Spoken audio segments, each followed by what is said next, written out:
উদয়পুর গ্রাম। আর 5টা গ্রামের মতোই এই গ্রামের লোকেরাও স্বাভাবিক ছন্দেই তাদের দিন কাটায়। কিন্তু তারা হয়তো এটা জানতো না যে ঠিক কিছুদিনের মধ্যেই তাদের এই সুন্দর গ্রামের উপরে কারো কুনজর লাগতে চলেছিল।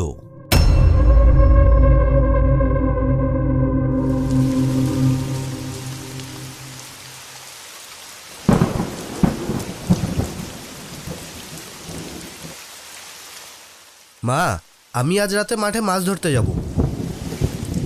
এত রাতে একা একা যাবি? না না, যেতে হবে না। এই টানা 2 দিন ধরে বৃষ্টি চলছে, এইভাবে ঘরে বসে থাকলে কি করে হবে বলো? তাছাড়া মা, আমি সেখানে একা যাব না, সেখানে গ্রামের অনেকেই যায়। আমি যা মাছ ধরবো তা কাল সকালে বাজারে বিক্রি করে ঘরের খাবার নিয়ে আসবো। ঠিক আছে, যাবি যা, কিন্তু সেই তালপুকুরে খবরদার যাবি না, আর সাবধানে যাস। ঠিক আছে মা।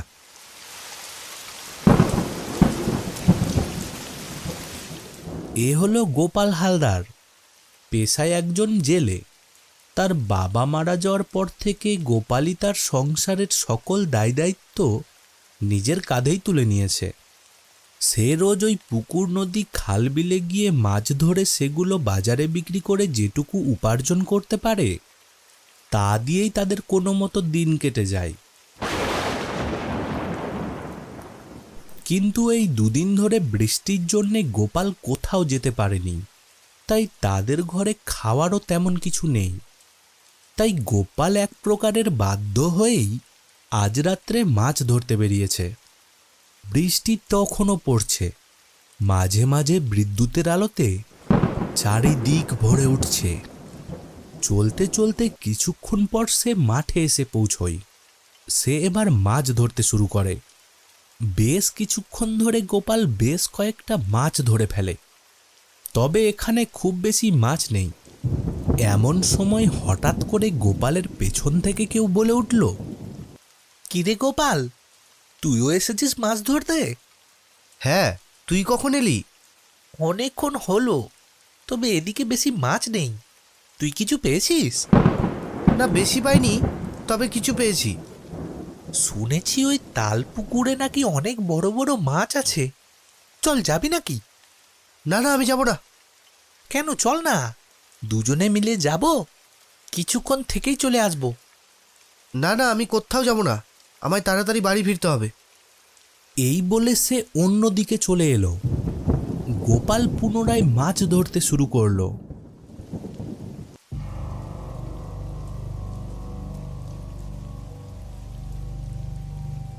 কিন্তু অপরদিকে পাপাই কোনো কিছু উপেক্ষা না করে চলল সেই তাল পুকুরের দিকে।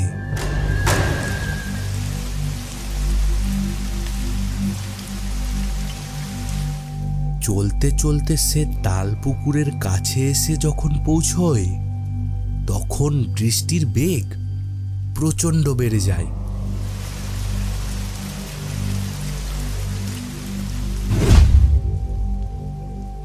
সে কি করবে কিছুই বুঝে উঠতে না পেরে এক দৌড়ে পাশের এক গাছের নিচে আশ্রয় নেয়।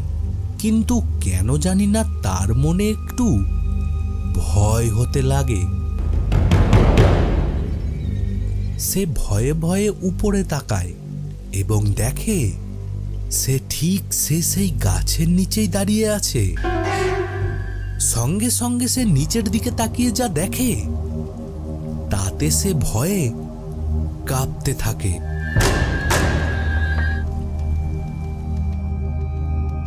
কারণ তার একটি পা সেই গণ্ডির উপরে পড়ে আছে।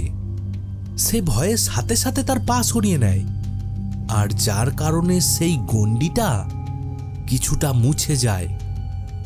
আর সঙ্গে সঙ্গে চারিদিকে বৃষ্টির সাথে প্রচণ্ড বাতাসও বইতে শুরু হয় এবং এক অট্টহাসিতে চারিপাশ মেতে ওঠে।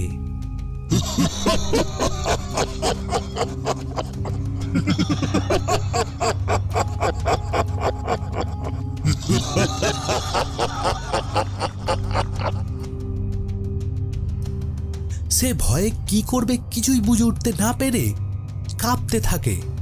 আর ঠিক সেই সময়ে কোনো এক কালো ছায়া গাছ থেকে নেমে এসে এক নিমিষে তাকে সেই গাছের উপরে তুলে নেয়।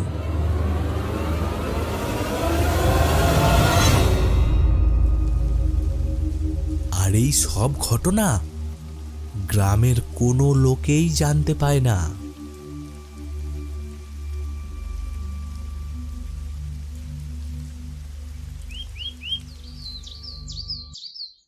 এদিকে সকাল হয়ে ওঠে।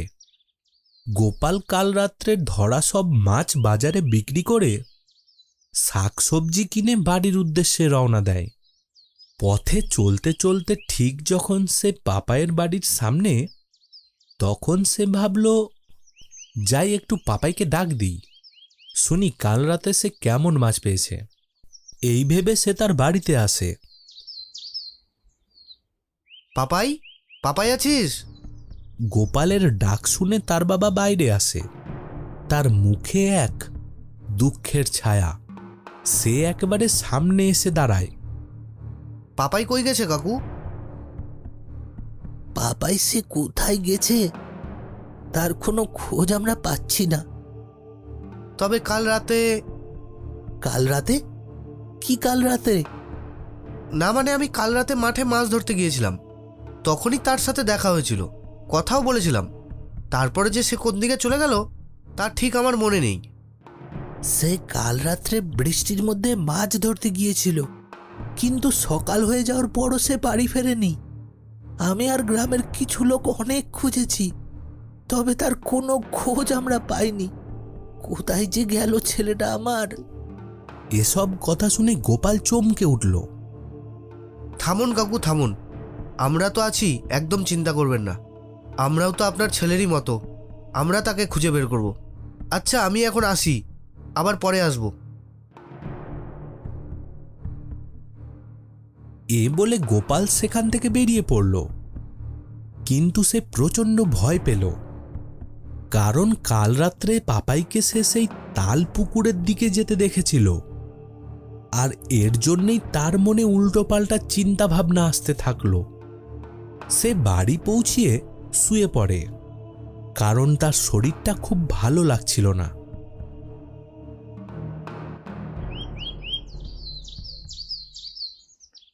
এমনই একদিন গোপাল বাজার থেকে ফিরছে। এমন সময় রাস্তায় তার দুই বন্ধু শিবু আর যতনের সাথে তার দেখা হয়। কিরে, তোর কি খবর? তোকে তো দেখাই যায় না। আর বলিস না, এই বৃষ্টির মধ্যে একদিন মাছ ধরতে গিয়েছিলাম, যার জন্যই শরীরটা একটু খারাপ ছিল। ও, আর এদিকে কি সব হচ্ছে গ্রামে শুনেছিস মনে হয়? হ্যাঁ শুনেছি, তবে পাপাইকে এখনো খুঁজে পাইনি। না, পাইনি। আর শুধু পাপাই কেন, গ্রামের আরো দুইজন, সুভাষ কাকা আর নিত্যদাকেও খুঁজে পাওয়া যাচ্ছে না। কি বলিস? কবে থেকে? ওই পাপায়ের পরের দিন থেকে। না, এসব কিছু ঠিক মনে হচ্ছে না। এরা সবাই কোথায় যাচ্ছে, কি হচ্ছে তাদের সাথে, এর সব কিছুর একটা সুরাহা করতে হবে। হ্যাঁ, আমিও তাই ভাবছি। ঠিক আছে চল, পরে দেখা হবে। মা আমার অপেক্ষায় বসে আছে, বাড়ি ফিরতে হবে। হ্যাঁ চল। এই বলে তারা যে যার রাস্তায় চলে গেল। ঠিক বিকেলের দিকে গোপাল ও গ্রামের কিছু লোক বটতলায় বসে সেই সব ঘটনা নিয়ে আলোচনা করছিল। আর অন্যদিকে গ্রামের এক বয়স্ক লোক হরিশ কাকা তার গরু নিয়ে মাঠ থেকে সে সেই তালপুকুরের রাস্তা দিয়েই বাড়ি ফিরছিল। ঠিক যখন সে সেই গাছটির নিচ দিয়ে যাচ্ছিল, হঠাৎ তার নাকে প্রচণ্ড কোনো কিছুর পচা গন্ধ এসে লাগলো।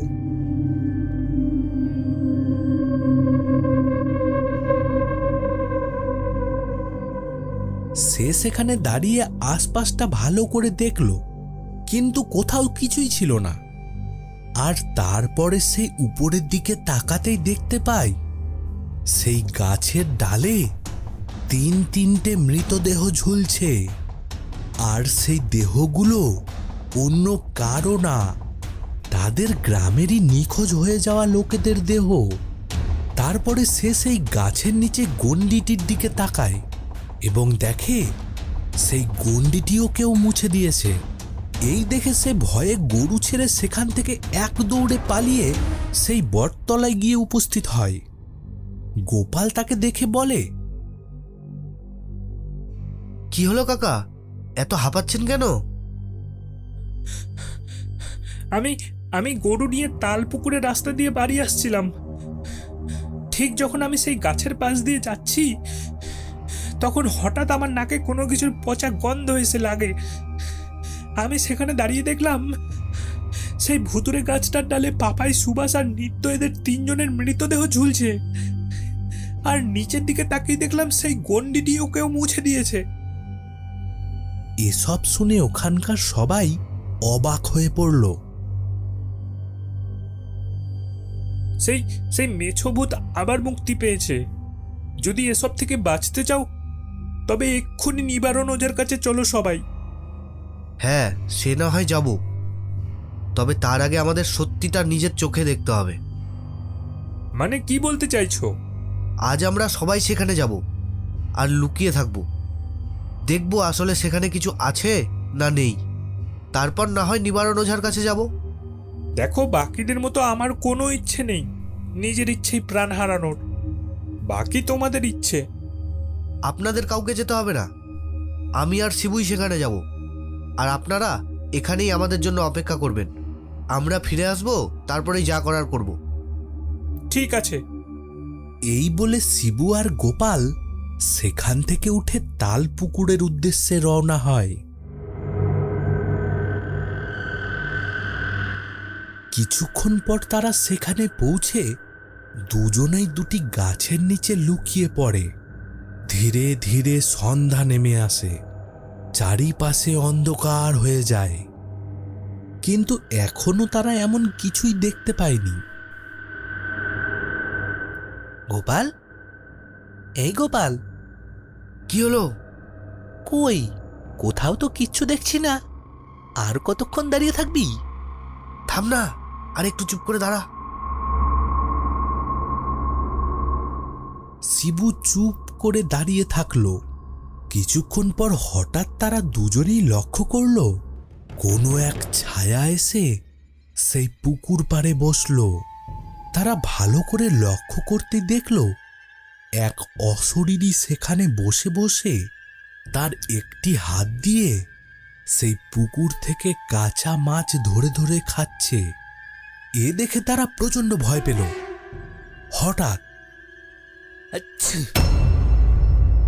সঙ্গে সঙ্গে সেই ভূত তাদের দিকে মুখ ঘুরিয়ে তাকালো। তারা ভয়ে কি করবে কিছু বুঝে উঠতে না পেরে, শিবু, পালা এখান থেকে। এই বলে তারা দুজনে প্রাণপণে ছুটে পালালো। দৌড়তে দৌড়তে তারা দুজনে সেই বট গাছের সামনে এসে দাঁড়ায়। সেখানে তখন হরিশ কাকা সহ আরো দুজন গোপাল আর শিবুর অপেক্ষায় বসেছিল। কি বলেছিলাম না? আমার কথা বিশ্বাস হলো তাহলে এবার? হ্যাঁ, সব নিজের চোখেই দেখে এসেছি। কি দেখলে? আগে নিবারণ ওঝার বাড়ি চলুন, সেখানে গিয়েই বলছি। ঠিক আছে, চলো। এই বলে সবাই মিলে নিবারণ ওঝার বাড়ির উদ্দেশ্যে রওনা হয়। কিছুক্ষণ পর তারা সকলেই তার বাড়িতে গিয়ে ওঠে। দেখে নিবারণ ওঝা বারান্দায় বসে আছে। সবাই তার সামনে গিয়ে দাঁড়ায়। কি ব্যাপার, সবাই মিলে আমার বাড়িতে? কি উদ্দেশ্যে? রক্ষা করুন আমাদের রক্ষা করুন, আপনি কিছু করুন। আরে থাম থাম, আগে বলবি তো কি হয়েছে? সেই তালপুকুরের গাছে আটকানো মেছো ভূতটা কিভাবে যেন মুক্তি পেয়েছে। এই কথা শুনে নিবারণ ওঝা বিস্মিত হয়ে পড়ে। কিন্তু কিভাবে? গোপাল তাকে এই কিছুদিনের সব ঘটনা খুলে বলে। এই কিছুদিন ধরে হঠাৎ এই গ্রামের পাপাই, সুভাষ কাকা ও নিত্যদা একে একে 3 জন নিখোঁজ হয়ে যায়। তবে আজ তাদের 3 জনেরই মৃতদেহ সেই তালপুকুরের ভুতুরে গাছে ঝুলন্ত অবস্থায় দেখতে পাই, এবং সেই গাছের নিচের গণ্ডিটাও কেউ মুছে দিয়েছে। আজ সন্ধ্যাবেলায় এক অশরীরী সেই পুকুরের পাশে বসে কাঁচা মাছ খাচ্ছিল। আমরা সেখানে গিয়েছিলাম এবং লুকিয়ে লুকিয়ে তা দেখছিলাম। হঠাৎ সে আমাদের দেখে ফেলে। আমরা সেখান থেকে কোনো মতো পালিয়ে এসেছি। বুঝেছি। তবে তোদের কপাল অনেক ভালো, কারণ যার উপরে তার নজর পড়ে সে আর কখনো বাড়ি ফিরতে পারে না। তবে যতদূর আমার মনে হয় সেই গণ্ডিটি পাপাই মুছেছে। হ্যাঁ, আমারও তাই মনে হয়, কারণ পাপাই হারিয়ে যাওয়ার আগে সেই রাতে মাছ ধরতে গিয়ে আমার সাথে তার দেখা হয়েছিল। সে আমাকে সেই তালপুকুরে যেতে বলছিল, কিন্তু আমি যাইনি। আমারও ঠিক তাই মনে হয়। কিন্তু সেই গাছের নিচের গণ্ডিটা আসলে কি কারণে দেওয়া হয়েছিল? এই ঘটনা বহুদিন আগেকার। সেই সময় হঠাৎ করে তালপুকুরে এই মেছভূতটা এসে সবাইকে অতৃষ্ট করে তুলেছিল, কিন্তু সে কারো ক্ষতি করত না। শুধু যারা সেই তালপুকুরে মাছ ধরতে যেত তাদের ধরা সকল মাছ সেই ভূত খেয়ে নিত। তারপরে গ্রামের সবাই আমাকে জানায়। তারপরে আমি সেখানে গিয়ে জানতে পারি এই মেছভূতটা সম্পর্কে।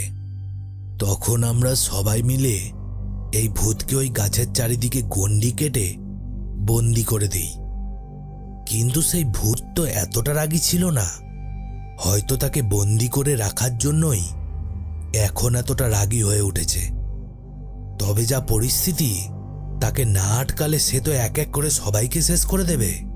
তবে কি তাকে আর কখনোই বন্দি করা যাবে না? কেন যাবে না? অবশ্যই যাবে। থাম দেখি। এই বলে নিবারণ ওঝা তার ঝোলা থেকে তার গুরুদেবের দেওয়া বই বের করে সেই ভূতকে বন্দি করার উপায় খুঁজতে থাকে।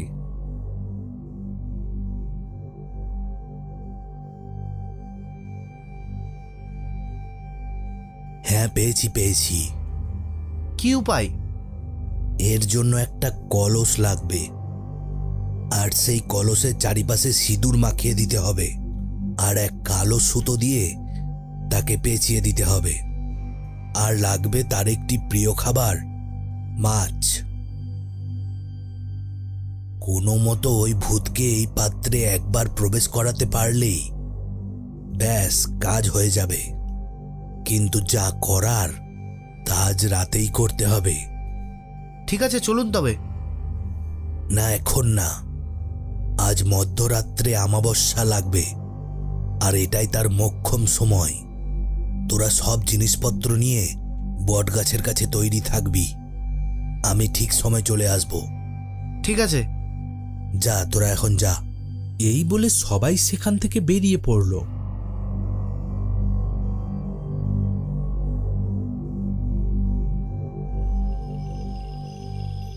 ঠিক মধ্যরাত্রে অমাবস্যা লাগার পর গ্রামের বেশ কিছু লোক নিবারণের বলা সমস্ত সামগ্রী নিয়ে সেই বটতলার কাছে এসে দাঁড়ায়। কিছুক্ষণ পর নিবারণও সেখানে আসে। কি সবকিছু ঠিকঠাক জোগাড় করেছিস তো? হ্যাঁ, আপনার বলা কথা মতো সবকিছুই জোগাড় করে নিয়ে এসেছি। ঠিক আছে, চল তবে। এই বলে তারা নিবারণ ওঝার পেছন পেছন চলতে শুরু করে। চলতে চলতে কিছুক্ষণ পর তারা সেই তালপুকুরের সেই গাছের থেকে একটু দূরে এসে দাঁড়ায়। এই তোরা এখানেই দাঁড়া। শুধু গোপাল, তুই সব জিনিসপত্র নিয়ে আমার সাথে চল। এই বলে গোপাল আর নিবারণ সেই গাছের নিচে এসে দাঁড়ায়। নিবারণ ওঝা সেই কলস তার ডান দিকে রেখে বসে পড়ে। গোপাল, মাছটা গাছটার গোড়ায় ফেলে দে এবং তুইও ওদের কাছে গিয়ে দাঁড়া। ওঝার কথা মতো গোপাল মাছটা সেই গাছের নিচে রেখে বাকিদের কাছে গিয়ে দাঁড়ালো। নিবারণ ওঝা তার মন্ত্র দিয়ে সেই মেছভূতকে আহ্বান জানাতে শুরু করলো, আর হঠাৎ চারিদিকে কেমন ঝড় বইতে শুরু হলো।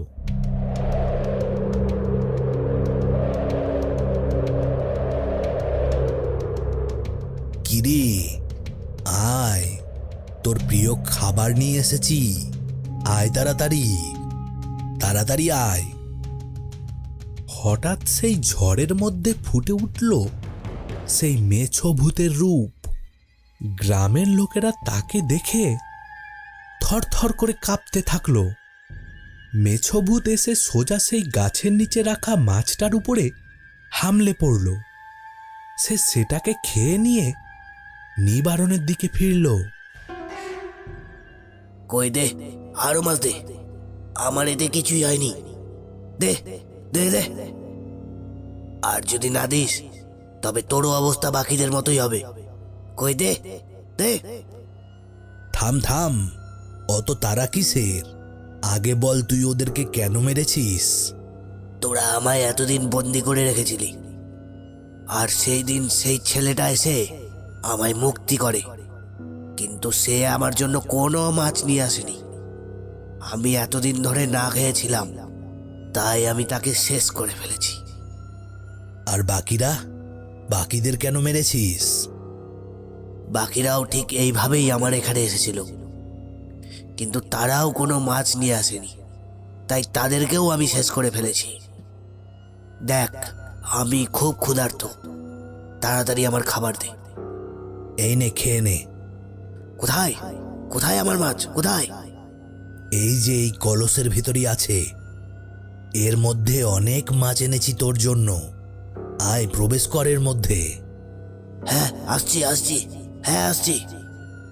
এই বলে সেই ভূত ধীরে ধীরে সেই কলসের ভিতর প্রবেশ করে এবং নিবারণ ওঝা সঙ্গে সঙ্গে সেই কলসের মুখ বন্ধ করে দেয়। ছাড় আমায়, ছাড়। আবার তোরা আমায় বন্দি করলি।